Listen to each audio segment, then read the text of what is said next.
بسم اللہ الرحمن الرحیم۔ اب تک ہم نے لفظ کی قسمیں پڑھی ہیں وضع کے اعتبار سے کہ لفظ کس معنی کے لیے بنایا گیا تھا۔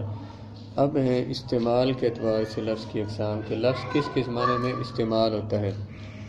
لفظ جس معنی کے لیے بنایا گیا ہے اسے کہتے ہیں معنی موضوع لہو۔ وضع یادہ کا معنی کیا ہوتا ہے؟ بنانا، اور موضوع لہو جس معنی کے لیے لفظ کو وضع کیا گیا ہے، بنایا گیا ہے، اس کو کہتے ہیں معنی موضوع لہو۔ لفظ جس معنی کے لیے وضع کیا گیا ہے اس کا جو معنی موضوع لہو ہے وہ اسی معنی میں استعمال ہوتا ہے، لیکن کبھی کبھی اور معنی میں بھی لفظ استعمال ہوتا ہے۔ تو لغت میں علماء لغت کے نزدیک اس اعتبار سے لفظ کی دو قسمیں بنتی ہیں، حقیقت اور مجاز۔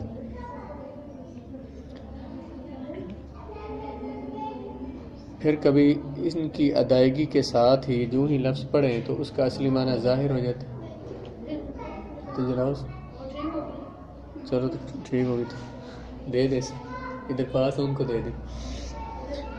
اگر کبھی ان کی ادائیگی کے ساتھ ہی اصل معنی ظاہر ہو جاتا ہے، یعنی جو لفظ بولیں تو معنی ظاہر ہو جائے گا۔ اب جو لفظ کے بولنے سے معنی ظاہر ہوتا ہے اس کو کہتے ہیں صریح۔ جیسے وہ ہم نے پڑھا تھا صراحت اور کنایہ لفظ پڑھا تھا نا، صراحت لفظ بولنے سے اس کا معنی ظاہر ہو جائے تو یہ لفظ صریح ہوتا ہے۔ لفظ بولنے سے فوراً اس کا معنی سمجھ نہ آئے تو اس لفظ کو کنایہ کہتے ہیں۔ اب الگ تفصیل کے ساتھ ان کی اقسام بیان کر رہے ہیں۔ حقیقت: الحقیقۃ فی اللغۃ ہی الثابتۃ والمثبتۃ۔ الثابتۃ والمثبتۃ، حقیقت لغت میں حقیقت کہتے ہیں الثابتۃ، ہر اس شے پر جو خود ثابت ہو اور جسے ثابت کے لغوی معنی بیان کر رہے ہیں۔ اسے بند کر دو بس۔ ہر اس شے کو کہتے ہیں جو حقیقت، اس شے کو کہتے ہیں جو ثابت ہو یا جس کو ثابت کیا جائے۔ لیکن یہ کتاب ہے، اب یہ بنی ہے تو یہ اس کی حقیقت کیا ہے کہ جس چیز کا کوئی ثبوت ہو، جو چیز موجود ہو اسے حقیقت کہتے ہیں، جس کا ثبوت ہو۔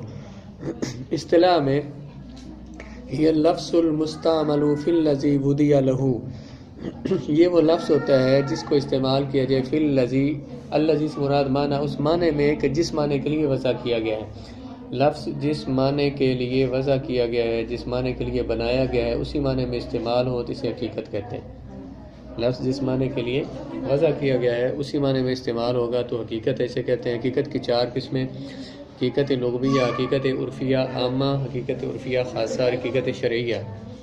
یا تین کر لیں: حقیقت لغویہ، حقیقت عرفیہ اور حقیقت شرعیہ۔ عرفیہ کی دو قسمیں، عرفیہ عامہ اور عرفیہ خاصہ۔ حقیقت لغویہ کیا ہے کہ ان کان وادع اللفظ للمعنی من اہل اللغۃ فہی الحقیقت اللغویہ، اگر لفظ کو معنی کے لیے، کسی معنی کے لیے وضع کرنے والے، بنانے والے اہل لغت ہوں، اس کو حقیقت لغویہ کہتے ہیں۔ کسی بھی زبان والے اگر کسی لفظ کو کسی معنی کے لیے وضع کریں، بنائیں، تو اس کو حقیقت لغویہ کہتے ہیں۔ اور اگر جیسے کہ اسد، اس کو عربی زبان میں حیوان مفترس، چیرنے پھاڑنے والے جانور جو ہے اسے کہتے ہیں اسد۔ یا صلات کا معنی ہے دعا، تو عربی لغت میں یہ عربی لغت والوں نے انہیں اس معنی میں استعمال کیا ہے، اس لیے اس کو کہتے ہیں حقیقت لغویہ۔ اب اسد کا معنی کیا ہے؟ وہ جانور ہے، تو یہ اس کی حقیقت لغویہ ہے کہ لغت والوں نے اسے اس معنی میں استعمال کیا۔ حقیقت عرفیہ عامہ: حقیقت عرفیہ کیا ہوگی؟ اسی تعریف کو ذرا دیکھیں، اسی میں لفظ ہم اس کی جگہ لغت کی جگہ عرف بڑھا لیں کہ لفظ کو کسی معنی کے لیے جو بنایا ہے وہ کسی خاص عرف والوں نے، کسی خاص علاقے والوں نے بنایا ہے۔ ہی التی انتقلت من مسماها اللغوی الی غیرہ للاستعمال العام بحیث حضر المسمى الاول، لفظ کی کسی دوسرے معنی پر ایسی دلالت جو عام استعمال کی بنا پر ہو، بنا پر اپنے لغوی معنی سے دوسرے معنی کی جانب اس طرح منتقل ہو جائے کہ پہلا معنی ترک کر دیا جائے۔ لفظ کی دلالت کسی عام استعمال کی وجہ سے، عام طور پر ماحول میں ایسا ہو کہ کوئی لفظ جو ہے جس معنی کے لیے بنایا گیا اس معنی میں نہیں بلکہ اور معنی میں استعمال ہو رہا ہے، تو اب جس معنی میں استعمال ہو رہا ہے وہی معنی، جب استعمال اسی معنی میں ہوتا ہے تو یہ معنی اس کا حقیقت عرفیہ ہوگی کہ عرف میں اس معنی میں استعمال ہوتا ہے۔ جیسے کہتے ہیں لفظ دابتن جو ہے، دابتن اس کا حقیقی معنی جو ہے نا وہ یہ ہے کہ جو جانور جو ہے نا زمین کے ساتھ ایسے چلتے ہیں، جیسے سانپ ہو گیا، اس طرح کے جانور، انہیں دابۃ کہتے ہیں، زمین پر رینگنے والے جانور۔ لیکن عرف میں اب دابۃ ہر جانور کو کہتے ہیں، تو یہ اس کا دابۃ کا یہ جو معنی ہے، ہر جانور کو جو دابۃ کہتے ہیں، اس کا معنی حقیقی ہوگا اور حقیقت عرفیہ ہوگی۔ عام استعمال میں یہ اس معنی میں یہ دابۃ استعمال ہونے لگ گیا کہ ہر جانور کو دابۃ کہنے لگے۔ کیا پھر حقیقت عرفیہ کی تعریف کرتے ہیں؟ لفظ کی کسی دوسرے معنی پر ایسی دلالت جو عام استعمال کی وجہ سے ہو، یعنی عام استعمال کی بنا پر لغوی معنی سے دوسرے معنی کی طرف اس کو منتقل کر دیا جائے اور پہلا معنی چھوڑ دیا جائے۔ حقیقت عرفیہ خاصہ ہی الاصطلاحات التي يصطلح عليها اہل العلم في الفنون والفنون المتنوعات۔ حقیقت عرفیہ خاصہ وہ اصطلاحات ہیں جو مختلف فنون میں اہل علم استعمال کرتے ہیں، مختلف فن میں۔ جیسے دیکھیں رفع جو ہے، رفع ان کا معنی اٹھانا ہوتا ہے، نصب ان کا معنی بھی رکھنا ہوتا ہے، جر ان کا معنی کھینچنا ہوتا ہے۔ لیکن جو عربی لغت والے ہیں، جو نحو کے فن والے ہیں، وہ اس کو رفع پیش کو کہتے ہیں، نصب زبر کو کہتے ہیں، جر زیر کو کہتے ہیں۔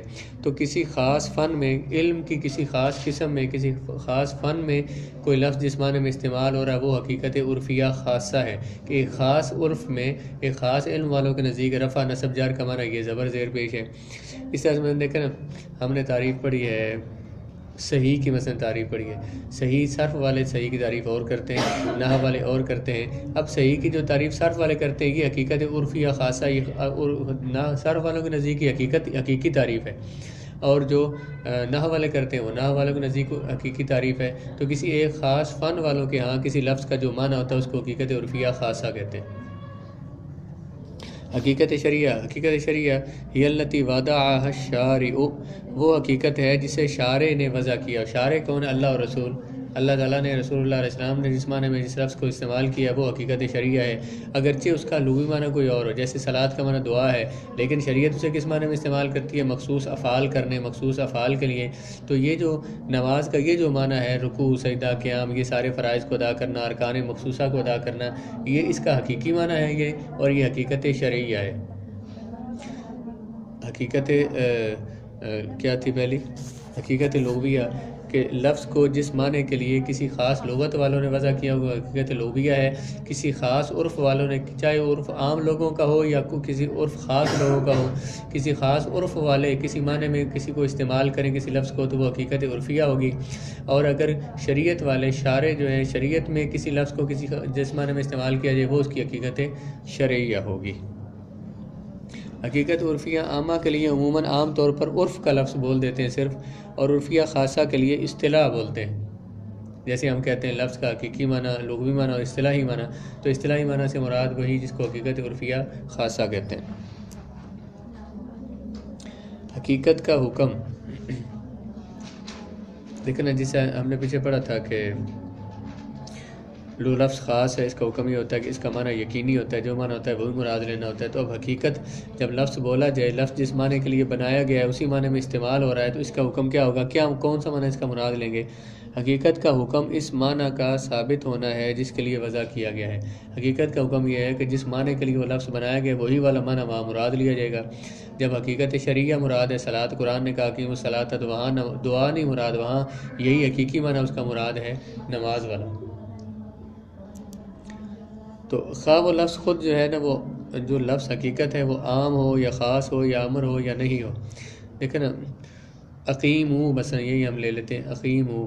اب یہ نہیں ہے کہ وہ جو پہلے ہم نے 4 قسمیں پڑھی تھیں، خاص، عام، مشترک وغیرہ، تو یہ ہم حقیقت مجاز پڑھ رہے ہیں، یہ قسمیں ان کے مخالف ہیں۔ ایک ہی لفظ وہ عام بھی، خاص بھی ہوگا، وہ حقیقت بھی ہوگا۔ مثلا دیکھیں، مثلا ہم نے کہا تھا اربعۃ، ان کو پڑھا تھا ہم نے کہ لفظ خاص ہے، ثلاثۃ لفظ خاص ہے، وہ خاص بھی ہے اور حقیقت بھی ہے کہ اس کا معنی حقیقت میں ہم کیا لیتے ہیں؟ 3 ہی لیتے ہیں، جس معنی کے لیے وضع کیا اسی معنی میں لیتے ہیں، وہ خاص بھی ہے اور حقیقت بھی ہے۔ اسی طرح سے مثلا ہم نے معنی لیا تھا، ہم نے کہا تھا رجال، کثیر افراد میں دلالت کرتا ہے، یہ عام ہے، عام بھی ہے اور حقیقت بھی ہے کہ اس سے رجل مراد ہوتا ہے، جس میں یہ صفات رجل والی، مردوں والی پائی جاتی ہیں، وہی مراد ہے۔ تو یہ حقیقت بھی ہے اور عام بھی ہے۔ تو یہ دونوں، یہ وہ والی قسمیں اور یہ والی قسمیں اکٹھی بھی ہو سکتی ہیں، ایک ہی لفظ میں قسمیں پائی جائیں گے، ایسا ہوگا۔